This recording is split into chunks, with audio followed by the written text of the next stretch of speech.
This is your guide to book publishing. Everything you want to know but didn't know what to ask with your host, Dr. Judith Briles. On the show today, you'll find out where book publishing is going and how to take advantage of it. How to identify and avoid publishing predators. What opportunities are emerging as the book trade evolves in new forms. How to avoid losing money and much, much more. Join us now as a variety of publishing pros will deliver insights and strategies to take the author to the next level of publishing. It's your guide to book publishing. Everything you want to know but didn't know what to ask. Brought to you by AuthorU and the Book Shepherd. And now, here's your host, Dr. Judith Briles. Hello, everyone. Welcome back to AuthorU, your guide to book publishing. And we're going to do a program. We'll have you tickling your funny bone. In fact, we'll try to find your funny bone for you. Because with me, we have a master of comedy. How master is he? Well, Nathan Lane calls him, and Jack Black calls him, and Oliver Platt wouldn't take him off his Rolodex. I mean, we're talking about really a master of Hollywood. So with us today is that we are really going to be deep diving into what is comedy, what is humor, and one of the great things about Steve Kaplan, who is also an author, so he gets what goes on in the writing. He just doesn't work with the stars in Hollywood. He's the author of The Hidden Tools of Comedy. And so I'm going to recommend you all just go to Amazon and buy this baby. But he's delved into the sometimes elusive art of writing comedy. He's going to tell us the difference between what really is humor, what's comedy, how to write funny, which I think is really important for all of us. I don't care how dark your topic is. When you can twist it and tweak it with humor coming in, it makes all the difference in the world. And that he is coming to actually Colorado, and he will be here on March 4th and 5th. And he is really going to be teaching the art of comedy writing, of how to really write funny on the 4th. And then on the 5th, if you ever dreamed and visioned taking your work to the screen, whether it's the big or the little one, that we have a screenwriting class for you. So all the information is on AuthorU.org. Click under events and come and play. The space is very limited, so it's going to be a first come, first serve. And with that, Steve Kaplan, welcome to AuthorU, your guide to book publishing. Well, I'm happy to be here. All right, so let's just kind of jump into this baby. Okay. And let me just ask you this, that there is a difference between comedy and humor. Is there not? Well, I think there's a difference between comedy and funny. Okay, let's do comedy and funny. I think a lot of people get that confused. Even professional writers, professional performers in Hollywood get it confused. They confuse laughter with comedy. If somebody's laughing, it's funny, and it's true that you don't want to go to a comedy where nobody's laughing, but laughter in and of itself isn't necessarily what you're looking for in comedy. Let me explain. For instance, if you take a pair of keys and you have a little baby and you shake the keys in front of the baby will laugh, right? Yes. So to the baby, that's funny. But is that comedy? I mean, would you take those pair of keys and go to Hollywood and try to sell it for $1 million to develop into a screenplay? So just because something might make somebody laugh doesn't necessarily mean that it's going to lead to a good scene or a good script or a good novel. What comedy is the art of telling the truth about being human.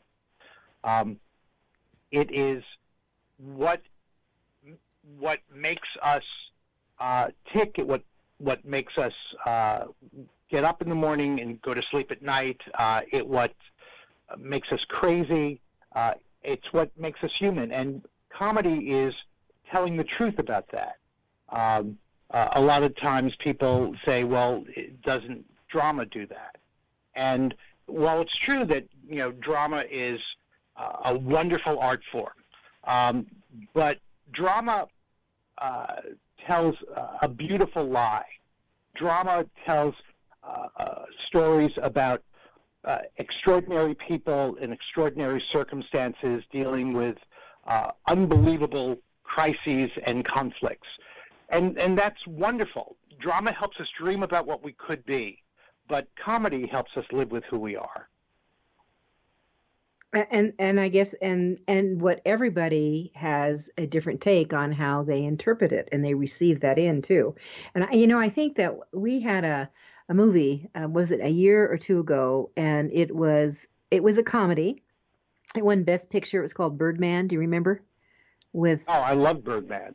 All right. So we have Birdman. We had some people who loved a Birdman, and some people went, "Oh my God!" I mean, I'm sure that you came across that. And it was a very unique movie, very unique movie. Well, exactly, and it also kind of stretched the what some people would think would be the definition of comedy, because Yes. it wasn't full of gags. Nobody slipped on a banana peel. Nobody got a pie in the face.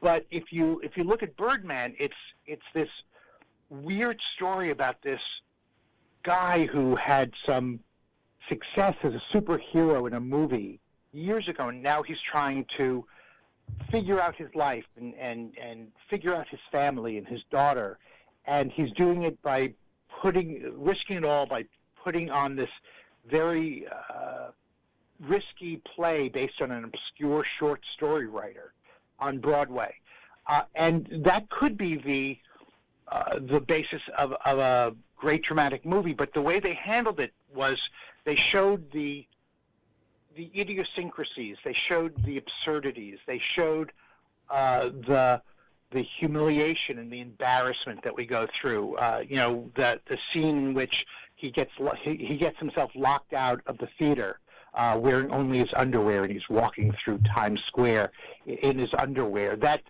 you wouldn't see that happening to Hamlet. So even though you might not think of it as a comedy in terms of, Saturday Night Live or a Jerry Lewis movie, it definitely is a comedy. And what I love about comedies like that is that it combines not only the ability to laugh at ourselves, but the ability to reflect on who we are at the same time. Mm-hmm. So it's kind of like, what you're saying is almost like sometimes we're holding the mirror up in front of us. Yeah, and it's not a very attractive mirror. It shows all our flaws, all our foibles. It shows all our lacks, but it doesn't. But the gift of comedy is that it doesn't leave us feeling terrible about ourselves. It kind of helps us accept who we are and accept where we are and how to move forward. So everybody has their own subjective taste. I mean, one of the differences between funny and comedy is funny is what makes you laugh. It might not make me laugh, and that's why it's subjective. So yeah, it is. To try to write funny is to try to guess what other people find funny, and that's crazy because you'll never be able to outguess an audience that you've never met. But comedy is an art form. It's an aesthetic. It tells the truth. And while you might find something funny, I don't find it funny. But if you tell the truth about what it's like to be, kind of bumbling around in this cold, dark universe as we're hurtling through the void, and yet still trying to get up and find a good Starbucks, that's what makes great comedy. To tell the truth and to combine both the pain and the terror and the delights of being human. Oh, I love that definition. So I think that's fabulous. So telling the truth, but combining it with the pain and maybe the illusions also of just human life. Just to me, a great comedy is like one of my favorite comedies, or maybe it's even my favorite comedy, is Groundhog Day with Bill Murray, because it's got a great comic premise. A comic premise is the beautiful, big whopping lie in the at the start of your story, or near the start of your story. It's something that could never happen, or probably could never happen, an impossibility or implausibility. But if it does happen, it then leads to the question of, well, what happens next? So Groundhog Day has a great premise. The premise is this guy finds himself waking up and living the same day over and over again. And one of the things I love about Groundhog Day, which was directed by Harold Ramis, starring Bill Murray, is that it not only is funny. I mean, Bill Murray's one of our great comic actors, but it also makes you think about, well, what would you do if you had an eternity to live? Well, how would you spend your life? What would it be like? What would be the point? And in the movie, he goes through the 5 stages of grief. He goes through denial, anger, negotiation, and depression. And there's a long sequence in the movie in which he's trying to kill himself, and half the scenes are comic and half the scenes are tragic. And that's one of the things I love about the movie, is that great comedies don't shy away from the pain of being alive. But on the other hand, great comedies also include the joy and silliness of being alive. Whereas if you look at dramas, some dramas, there are some dramas that have great comic elements in them, but there are some dramas that are unrelentingly grim. And even though I understand and appreciate those works of art, to me, that's not what life is like. Life has that combination. Yeah, and I have to share, that is not my cup of tea. I mean, I've always said, I love to laugh till I'm incontinent. Of course, at my age, it's easier, but I love that kind of comedy, but I also love, I love real wonderful stories with subtle comedy humor woven through it, which brings the realism. Right. That brings the realism back to it. All right, we're talking comedy. We're talking humor today. We have a master of Hollywood who's actually coming to Denver, Colorado, to teach the art, the skills of writing it for your work, as well as developing and going into the big screen or little screen, whichever way you go. With me is Steve Kaplan. You're listening to AuthorU, Your Guide to Book Publishing. I'm Judith Briles. We'll be right back.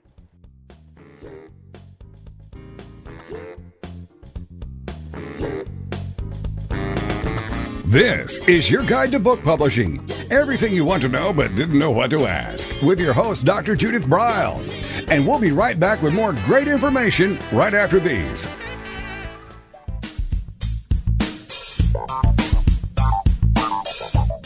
Is there a book in you or another? AuthorU will show you how to create, develop, and publish your book without being hoodwinked. If you already have a book out, you'll find a supportive and brainstorming community that's connected and creative no matter where you live. AuthorU brings in national experts for its book camps and annual author extravaganza held each May. It has regular meetings and delivers webinars for its members on timely topics. Through AuthorU's extensive network, members enjoy exclusive benefits, including significant discounts for a variety of services necessary to publishing. The Resource, its online book publishing news magazine, is content-heavy and it's free. If you want to create a book that has pizzazz, punch, and panache, AuthorU is for you.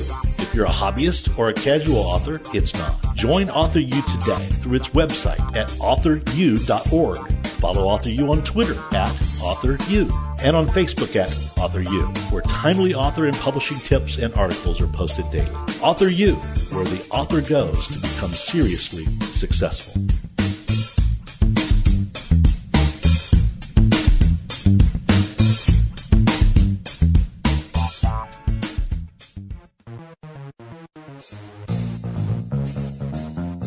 Every picture tells a story. And it's a truism that people do judge a book by its cover. Nick Sellinger and NZ Graphics have been in the business of producing superior graphic cover design and interior layout for self-published authors, independent and traditional publishers for years. He has developed a reputation for excellent work, fast turnarounds, and best of all, affordable pricing. NZ Graphics also produces ebooks and book marketing materials such as posters, sell sheets, postcards, bookmarks, business cards, logos, and more. Books designed for his clients have won multiple book awards, including Best Book Award by U.S. Book News, multiple Evie Awards from the Colorado Independent Publishers Association, Indie Book Awards, the San Francisco Book Festival Award, and Freedom Medal Award from Valley Forge. Visit www.nzgraphics.com or call 303-985-4174 for more details about making your book the success it should be. Mention that you are an FOJ, friend of Judith's, and that you heard about NZ Graphics on your guide to book publishing.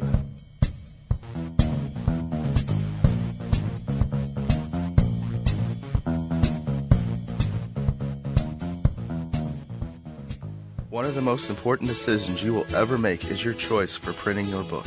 You are choosing a company which will be responsible for guiding you through the process and printing your book at a level of quality and detail that embraces your personal and creative needs.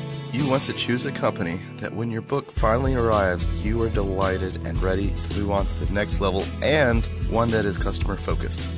Choose King Printing Company and Addy Books to be that company that brings you to the next level. Go to kingprinting.com or call 978-458-2345 and ask for Tom Campbell. Welcome back to your guide to book publishing. Everything you want to know but didn't know what to ask. If you want to write and publish a book, if you want to be successful as an author, your guide to book publishing, everything you want to know but didn't know what to ask, is for you. Stay tuned and you'll hear about statistics, scenarios, and strategies on what to do now to get you published. So let's get back to the show. And here again is your host, Dr. Judith Briles.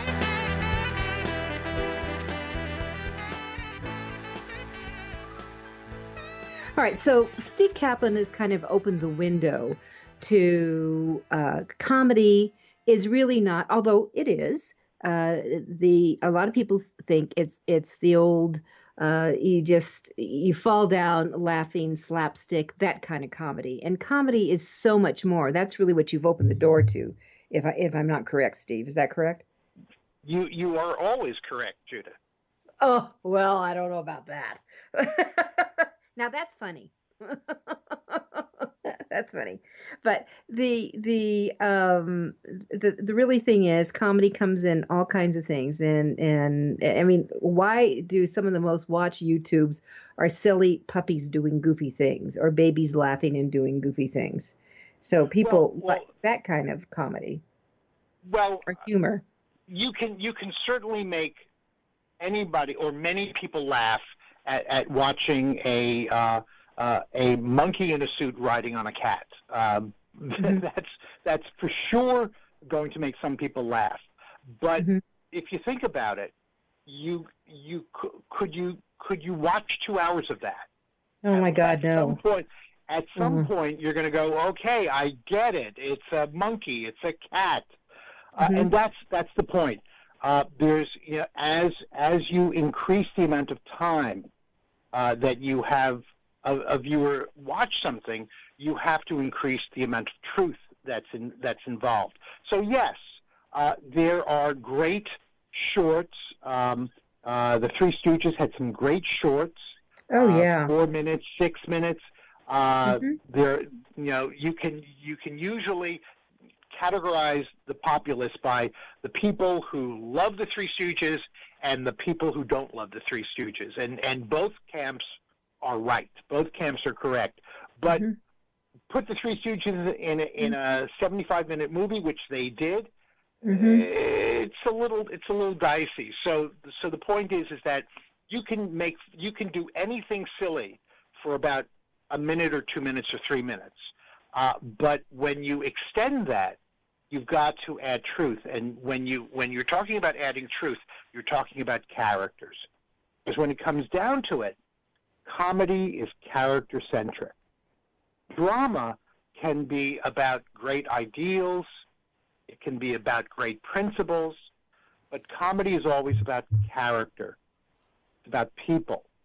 So if you're doing a 2-hour movie, you've got to have characters that we care about, who actually create the narrative, as opposed to a situation in which you're having some doofus go through a series of events in which terrible things happen to him.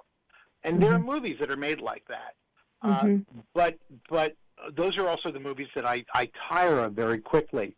A better idea is, as they did in Groundhog Day, get a great idea, a great concept, put captivating, interesting, or typical characters in that situation, and see what they do.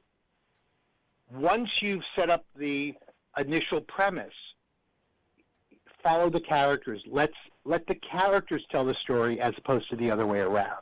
Well, and the beauty about Groundhog Day, because I'm a fan of that movie too, and that and dealing with the 5 stages of grief, which I thought was great, and finally it evolves into the resolution of acceptance, letting go, and by God he becomes a new person, and that and you did care about him. I mean, you actually cared. Is he ever going to come out of it? And he moves along and he putters around, and oh my God, he's hitting that damn alarm clock again the next morning, and so I think it's a brilliant movie. And when I think about, I'm a fan of actually America's Got Talent.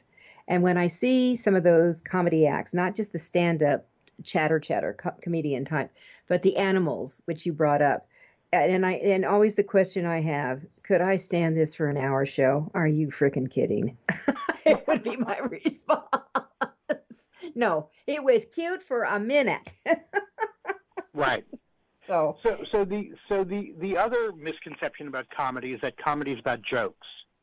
And while the ability to write and craft a joke is very important, it's a very important skill, it's not the only skill. And it's not even, I wouldn't think it's even the most important skill. If you're a stand-up comic, it's a pretty important skill. But if you're writing a novel or a screenplay or a teleplay, it's not the most important skill. The most important skill is always going to be character and story, and observation. The thing that defines comedy and defines the comic and the comic writer is how clearly and closely they observe the world. That's why they're saying all these funny things, not because they're inventing stuff, but because they're observing the inconsistencies, the absurdities, the incongruities, and they're simply reflecting them and noticing them and bringing them up. Now, normally, what you'll do is once you write something, you then will polish and revise and edit and sharpen, so that a line that might not make anybody laugh, once you take out all the articles and the unnecessary words, you'll sharpen it into a sharp comic line. But more important than that is the character and the situation, and how they're relating and how they're dealing and what they're observing and how they observe it. So those are more important skills than writing jokes. All right. So in fact, if you go ahead. If you think about a great sitcoms, for instance, classic ones like Seinfeld or Everybody Loves Raymond, and more current ones like Silicon Valley and Veep. If you watch those and then watch something from TV Land or Nick at Night right next to it, what you'll notice is they're not joke dependent. They're not creating No. setups that are that's then right. knocked down by punchlines. They are all character-based. And even though what the characters say make you laugh, they're not jokes. They're expressions of the characters that reveal those characters as they're struggling with that situation, as opposed to, I'm going to write something funny for this character to say. It's actually this character trying desperately not to say something funny, but what comes out of their mouth makes you laugh because you and the audience are able to notice the incongruity and the absurdity and how poorly that character is dealing with that situation, which makes you think of yourself and makes you think of how poorly you deal with your situations, and actually gives you a little bit of relief that, oh, well, I guess we're all in that same boat. So if you were, let me ask you this question. If you were going to recommend for someone just thinking, well, maybe I need to start integrating some comedy and humor into my writing, that would you give me some steps that what they should do? Should they be watching certain movies like Groundhog Day and studying it? Should they be watching maybe certain television shows? Like I actually watch Veep with Julia Louis-Dreyfus, and I should tell everyone I'm a fan of it, and it does move it forward. And I will tell you, here's the asterisk: she's potty mouth. So if that's a problem for you, exactly. Potty mouth, you're going to have a problem with it. But I mean, Selma is off the wall, in her exploits as she goes through her daily things with her oddball staff, to say the least. And I have to tell you, Steve, I can't even imagine a staff like that being around that. I mean, I can't. They're really hired. They really do what they do. These crazy people. But anything's possible in today's politics, I guess. That are there certain shows that you would recommend to start with baby steps to really, and what do they look for when they're chewing over some of this? Well, it depends. If they're writing novels as opposed to writing for performance, I would suggest they read humorists. Whether you're writing for prose or writing dramatic narrative, the first thing you want to do is you want to just watch and read for pleasure. See what you like. I mean, it's not like, well, I have to read the House of the Seven Gables. I have to read Antigone. I have to eat my vegetables. No, I mean, first find out what you like, and then after you read it or watch it for pleasure, read it and watch it again for understanding, so that the best screenwriters read screenplays and they watch movies, and then what you want to do is you want to, first of all, see what you like, and then go back and see, well, how did they do that? What did they do that made me laugh? And start to analyze it and start to break it down. Well, I see I see how they handled that situation. I see if you're reading a comic novel, say, I see how they took this situation, which in my novel kind of comes out dry and a little flat, and I see what they did. They went into their own warped, skewed, cracked vision of the world, and they shared that vision with us. And I think so. The first thing is you want to read and watch things that make you laugh, that you like. And then try to see what they're doing. And then the next thing is you want to share who you are and what your own thoughts are. A lot of times when people start writing, they try to be funnier than they are. They try to write a lot of jokes, or they write in a way as to protect themselves. Oh, I want to write something like that. That'll make me look stupid. And the whole point of comedy, the whole point of writing comedy, is to share all those weird ideas you have, and stop editing yourself. Get it out. And write that's it one of the down. kiss of death. Yeah, that's the kiss of death. You over edit, and instead of letting the juices flow, and let the whole Right. idea come out. Write it out, and then figure out a way to share it, because I guess you could write a tragedy in your garret by yourself and emerge 2 years later, and it's a masterpiece. But comedy requires human beings. So whether you're writing prose or you're writing a script, you've got to share it. You've got to put it out into the world. I always encourage people, if they can, to be part of a writing group, so they can bring their pages to a group like every week or every other week or once a month, and have the pages read out loud. And this is the hardest part. The hardest part is to separate your own ego from the result.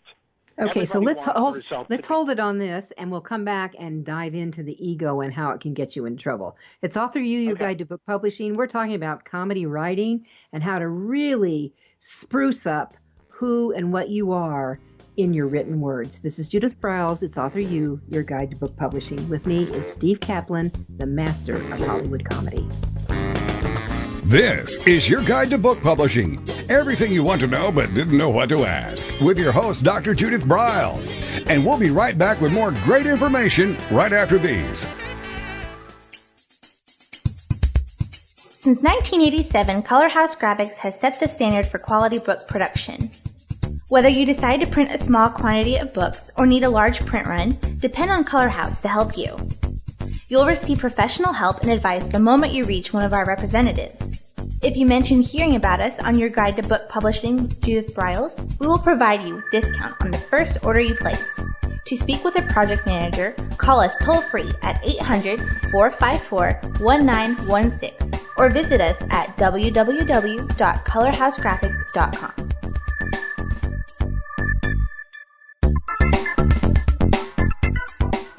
Want to publish like a pro today? Well, then take a look at Ingram Spark, the only publishing platform that offers print and ebook services through a single source. Upload, edit, and manage titles all in one place. Take more control of printing costs with print on demand, and reach even more readers through one of the world's most extensive distribution networks. Built by independent publishers for independent publishers, Ingram Spark has everything you need to maximize your book's potential: color printing, ebook distribution, print on demand, global reach, and more.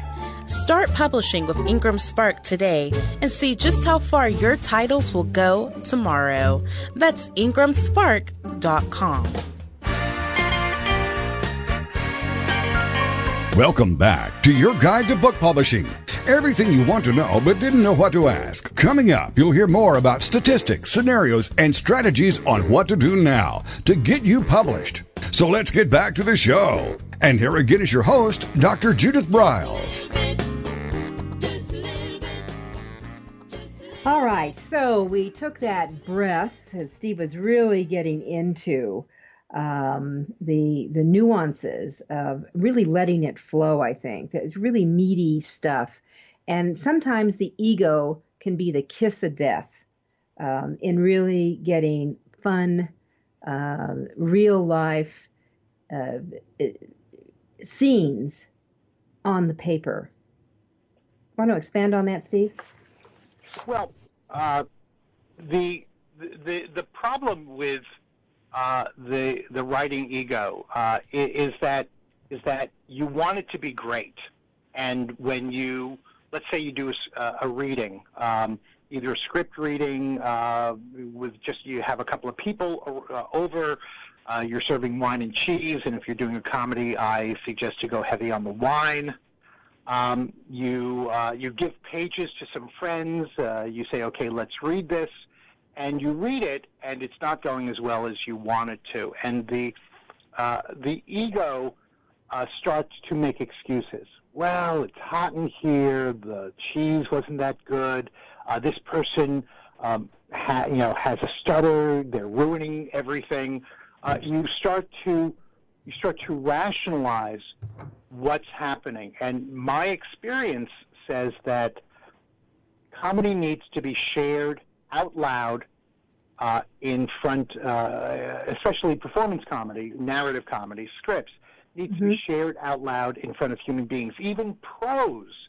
When you read prose, in a writing group, it still needs to be shared in some kind of communal format. And if something's alive on the page, it will come through. You have to trust that. And on the other hand, if something's not living on the page, you have to accept that. And what that means is that you want to record everything at one of these sessions. Because at a certain point, if things are not going well, you actually will stop paying attention. The people literally go into comas, and they don't know what happened when they wake up. And you want to be able to, especially for script readings, you want to be able to find out, to really get what was happening in that moment. Was there a lot of shuffling? Could you hear on the digital recorder a lot of people shuffling in their seats, some coughing? You can hear when people are engaged, and I find it invaluable to be able to share a piece of comic writing with another group of people, but you have to detach your ego from it so that you're not making excuses for what might not be working. Well, are you sharing it with people who are like people, comedy readers, comedy writers, or just a regular across-the-board type? My experience shows that you don't need to have professional actors or professional readers read your stuff out loud. All you need are smart, intelligent people, the people in your writing group, and just if it's a script, just give us kind of assigned parts. You read this part, you read that part. If it's prose, if it's a chapter, just pass the chapter around. Maybe you'll read it. Maybe you'll have somebody else read it so you can listen to it. And just trust that intelligent people will give you kind of a CAT scan of what's going on. I mean, when Hollywood films are doing previews, they're not hiring the most intelligent doctoral students from the local university to sit in the audience. They're just giving tickets away. Just people.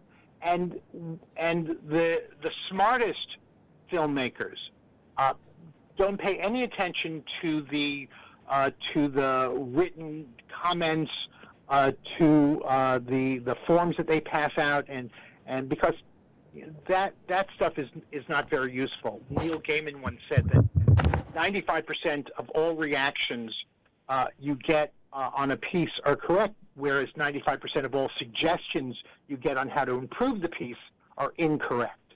So filmmakers like the Farrelly brothers, like Judd Apatow and the people he works with, what they do is they listen to audiences. And if audiences are bored, they'll take a look at their film and they'll go, let's do something. And if audiences are engaged, they won't say, well, we can make that better. No, we have something there. There's a famous story of when the Farrelly brothers were doing Dumb and Dumber. They were screening it for a preview audience, and the audience was going crazy. They were hysterically laughing. And then there's this scene in which the idiots are having a snowball fight, and one of them throws a snowball, but that's really a block of ice at Lauren Holly, and it hits her, and she drops out of frame, and when she popped up back into frame, she had kind of a little trickle of blood coming down her face, and the audience stopped laughing. And they lost him for like 20 minutes, a half hour. And they realized that the audience did not like Lauren Holly, who was an innocent, being hurt, even in a quote-unquote funny scene. So they, rather than saying, well, that audience, they're stupid, why, they don't know what they're talking about. We know comedy. We're the geniuses. No, what they did was they accepted the fact, we did something there that lost the audience, and we don't want to lose them at that point. It's not a dramatic moment. So they reshot the scene so that one of the idiots in Dumb and Dumber throws this block of this mound of ice at Lauren Holly. She gets knocked out. She falls out of frame. When she pops back into frame, she's kind of dizzy and woozy, no blood. And they found at the next preview, the audience stayed with them. They didn't lose the audience. So you have to accept the results you're getting, as opposed to arguing with you're misunderstanding it. A lot of people, when they are in writing group and share chapters, they make the mistake of debating the people who are giving them notes, as opposed to trying to understand the notes and figure out how to incorporate them. Now, again, I'll repeat this. Okay. When somebody says, this isn't working for me, you have to accept that. But when they say what would make it better would be if you made the daughter a transvestite, that's the stuff you want to discount. Discount all the suggestions on how to improve it, but accept the fact that somebody is having a problem with it. Somebody isn't going with it. That human being isn't receptive to it. So rather than blaming the human being, take responsibility. And what can I do in this chapter that might solve the problem? I don't know what the solution is. They haven't told me what the solution is, but there's a problem, and it's up to me. It's incumbent upon me to investigate it and see what the problem is and how I can solve it. Steve, I used to do movie reviews a few years ago. Several years ago, but I used to, overwhelming with lots of movie reviews. And one of the things that I did when I had kids, there are certain movies that I didn't review because I just didn't like, I don't like horror movies. It's not my cup of tea. But right, I hate horror movies. and so, but well, there. Yeah. Go ahead. Go ahead. No, I just hate horror movies. I hate the movie in which somebody's going to jump out of a corner and stick a knife in somebody's eye. I don't want to watch that. Yeah. So I never did those kind of reviews. But what I did do was, if I like kids movies, and I always insisted on going to do the review when the audience was packed with kids, only with kids. And their parents, certainly would be along, but I wanted to hear the kids and their responses, and it was much better in what we were doing and the results, because I could see that was their audience. And the kids were laughing, or they were going, oh, or whatever it was, what the intent with the scene was, I knew that the filmmaker got it, and I could write my review around that. Right. Yeah, if you exactly, because kids aren't trying to impress anybody. They're not looking over their shoulder to say, well, gee, maybe I shouldn't be laughing. Maybe these other people don't find it funny the way adults do. Kids will give you a true reading, a true CAT scan of what's going on, especially if it's a kid's movie. If you're showing them Sophie's Choice, however, they might be sitting there kind of befuddled. But yeah, I agree. I unplugged everything, and I'll just go on the laptop. Let's really talk about that dig in, and what we're going to be doing, because we have 2 remarkable days set up for March. So let's talk about day 1.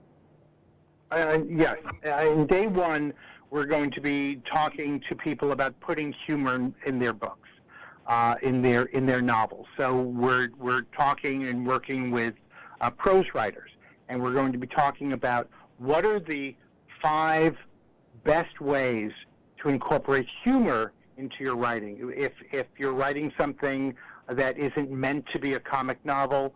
What are the five best ways to incorporate humor to make your story more relatable, more accessible? And if you're writing a comic novel, what are the 5 things to avoid? What are the 5 mistakes that that you might make, or some writers might make, that you want to avoid in writing a comic novel? So we'll be talking about what comedy is, how it works, why it works, what's going on when it's not working, and what you can do to fix it. We'll be looking at examples of comic prose, and then we'll be doing a couple of writing exercises on our own to see how our funny bones are being developed. And on the second day is devoted to screenplays, and what we're going to be doing is we'll still be talking about comedy, but we'll be watching a number of clips from successful comedy movies and sitcoms, and a couple of not successful comedy movies and sitcoms, and we'll be trying to figure out, especially in the not successful comedy features, what's happening, why is it not working, what could they have done to make it work, and how can we apply that then to our own writing. Both days should be full of laughter, writing exercises, and both days you'll leave with usable, practical tools that you can use in your writing on Monday. Excellent. All right, so we're gonna take our final break here. We'll be back with Steve Kaplan, and we'll talk about some other tidbits and tips to, if you can't make it to Denver, which I sure would love to have you do it. And we're going to video it, so you could always get it videotape. Or if you're in the Los Angeles area, where Steve hangs his hat, he actually does his comedy intensives, and you can go there as well. So we'll be right back. It's AuthorU, your guide to book publishing.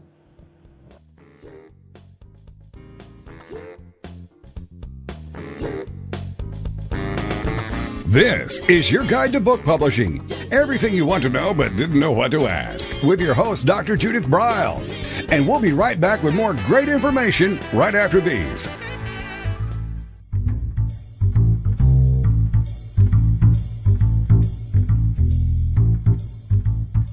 The book shepherding concept is simple. The publishing world is changing, and so must you.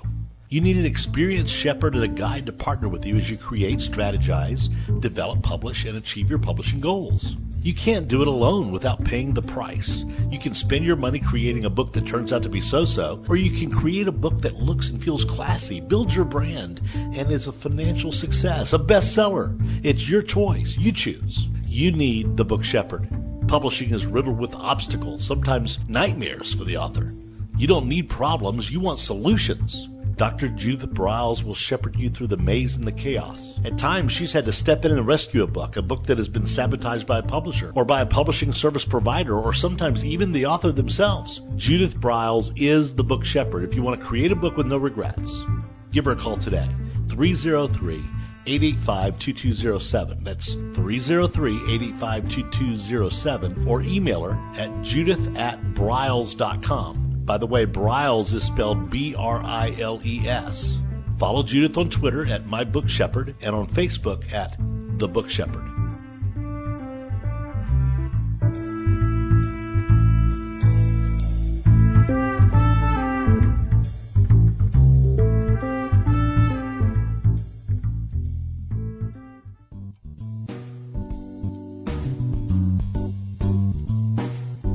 At Total Printing Systems, customer service is our priority. We are located in Southern Illinois.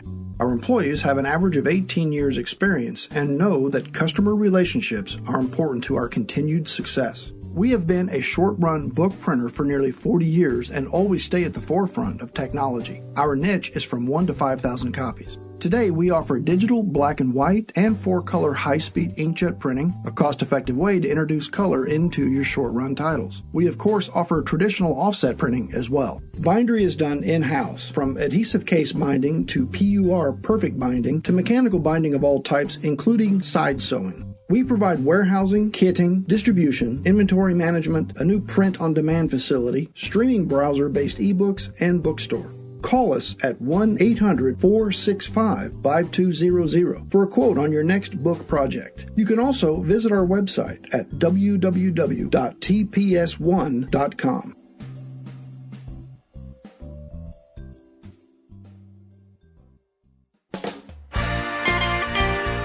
Welcome back to your guide to book publishing. Everything you want to know but didn't know what to ask. If you want to write and publish a book, if you want to be successful as an author, your guide to book publishing, everything you want to know but didn't know what to ask, is for you. Stay tuned and you'll hear about statistics, scenarios, and strategies on what to do now to get you published. So let's get back to the show. And here again is your host, Dr. Judith Briles.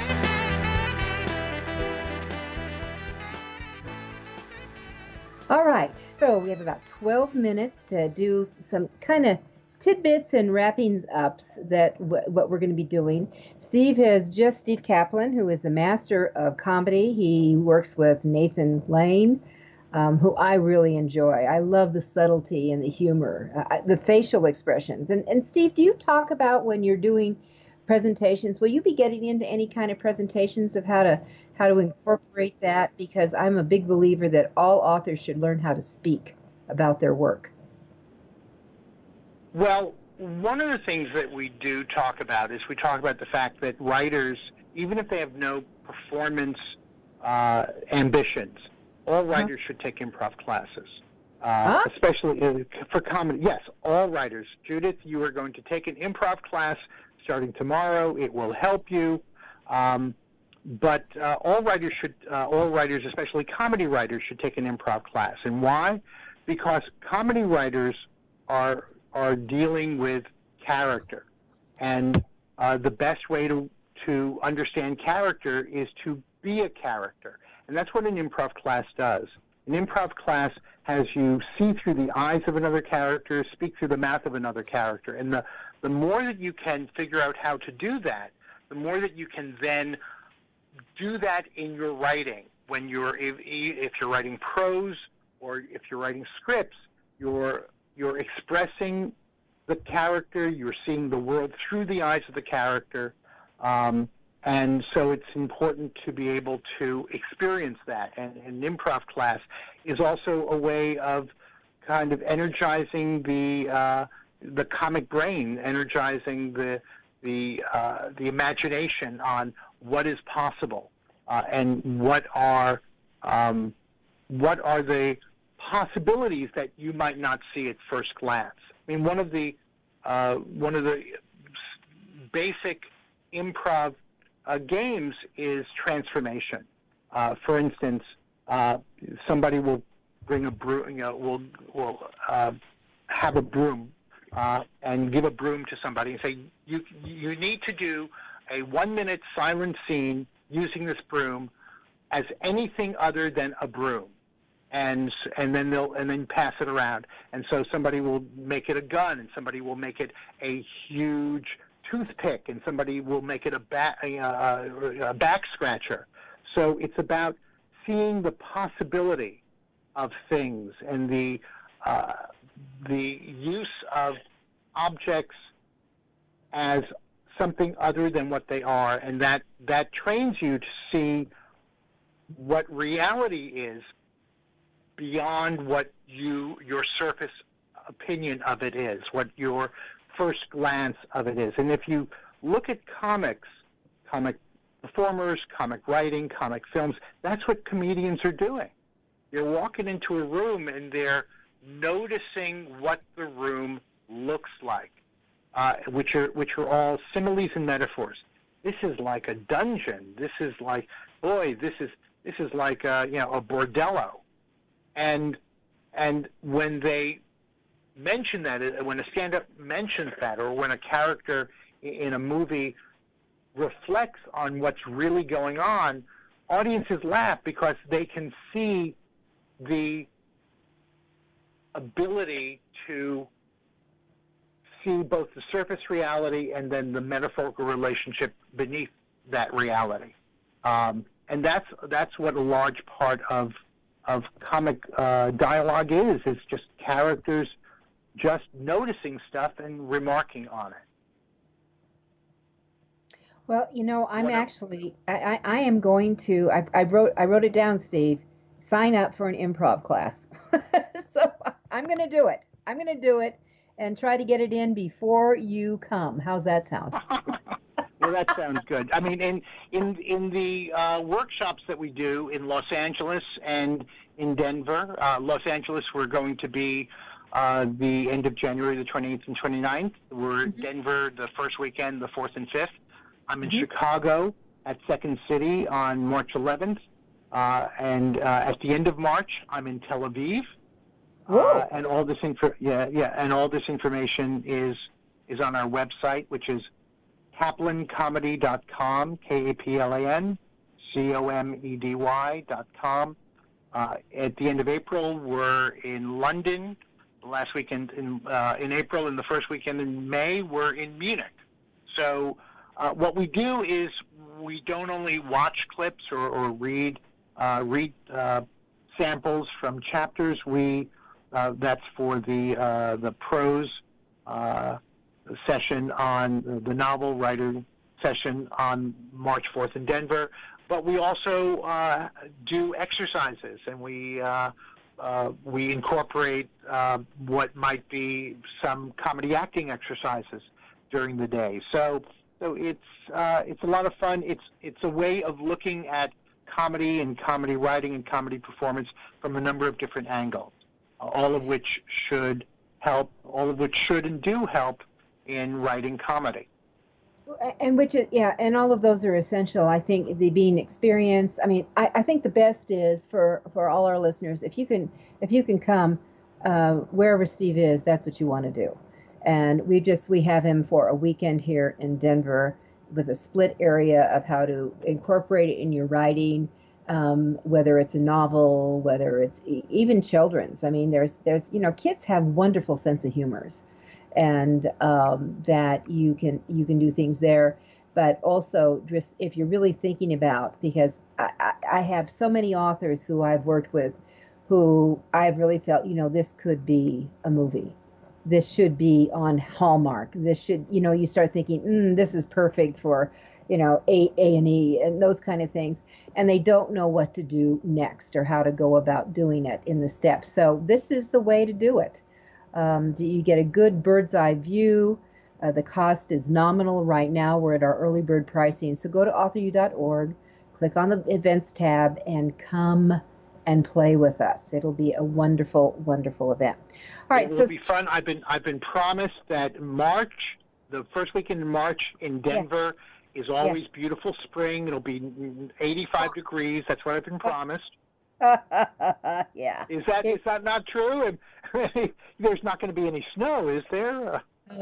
I hate to tell you, March and April are our snow months, but we've had awesome blizzards and we've had awesome days. So you never know. You never know. But whatever it is, we have a phenomenal facility. The food will be great. It'll be cozy and warm inside. So we'll be good. All right. So. Steve, we've got a few minutes that we can come in, just actually like 2. So that any other tidbits we want to leave them with, if for those who can't come. But what tidbits? Maybe let's just what are the top 3 mistakes that you see? I think we've talked about them. I think the first mistake is writing too many jokes. Yeah. The second mistake is doing something funny that undercuts the believability of the character. You can have your characters do funny things, but it's got to be in character. You can't just have your character do whatever. Wouldn't it be funny if? It has to come, whatever happens has to come out of character, which means that you have to start to pay attention to character.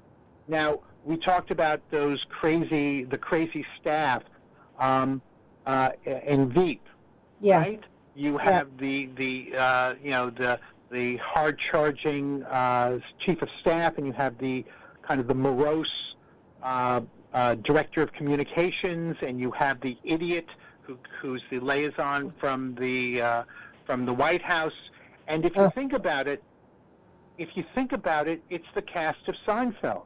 It is Elaine as the hard-charging girl, female friend of Jerry. You have the morose Jason Alexander as George. You have the crazy Kramer. And what you want to start to do is you want to start to see these characters, even though they have different names and they look different, they're kind of similar. That each of these sitcoms and movies contain similar tropes, similar combinations of characters. Not stereotypes, but archetypes. The trickster, the loser, the depressive, the insane jester. And you see these characters occur and reoccur. And so if you start to become aware of that, you can then make sure that when you're writing your script, your novel, that you are utilizing these comic archetypes for yourself. Right. And that's it. And there. So I guess the other third one would be you gotta study what's out there. And I love your idea. Take an improv class so you can get yourself into that field. You need to really pay attention. I would have everyone go watch Groundhog Day and analyze, enjoy it, and analyze it, chew over it, see what works. And I always tell that to my authors when they're reading a book. One of my favorite books was Seabiscuit by Lauren Hildebrand. And there were some of the lines in there that were so wonderful that I actually called a friend. I said, can I read a paragraph to you? I mean, that's when things work. When things work, study them, take advantage of it, and learn from them. And that's how you morph and become a better writer, a better performer, a better presenter. Ta-da. With that. All right, Steve Kaplan, we look forward to seeing you in March. I look here in forward Denver. to being there. Yeah, rain, snow, or sun. We'll see you. Okay. All right. Sounds All right, great. everyone. Great, wonderful. It's AuthorU, your guide to book publishing. You want to learn more about Steve Kaplan, go to kaplancomedy.com, and you'll learn a lot about him. I would recommend you get his book. You can order it on Amazon. The Hidden Tools of Comedy. The Hidden Tools of Comedy. It's got a giant banana on the front. You cannot miss it. And with that, we'll see you next week. Keep writing, keep publishing. 2017 is going to be a great year. I'm Judith Briles. Thank you for being a part of Your Guide to Book Publishing. Everything you want to know but didn't know what to ask. With your host, Dr. Judith Briles. Each week, a variety of publishing pros will deliver insights and strategies to take you, the author, to the next level. You'll learn tips and secrets on how to create, strategize, develop, publish, and achieve book publishing success by making one very simple change in your book's journey. How to avoid the publishing predators. How to create an author and book platform that rocks. Learn how to make a living with your words and your books. Learn how to publish a book that has no regrets, and so much more. For more information, check out AuthorU.org, where authors who want to be seriously successful go. And Judith's website, thebookshepherd.com. Then join us again here next week for more. It's Your Guide to Book Publishing. Everything you want to know but didn't know what to ask. With your host, Dr. Judith Briles. Brought to you by AuthorU and the Book Shepherd. Thursday evenings at 6 p.m. Eastern, 3 p.m. Pacific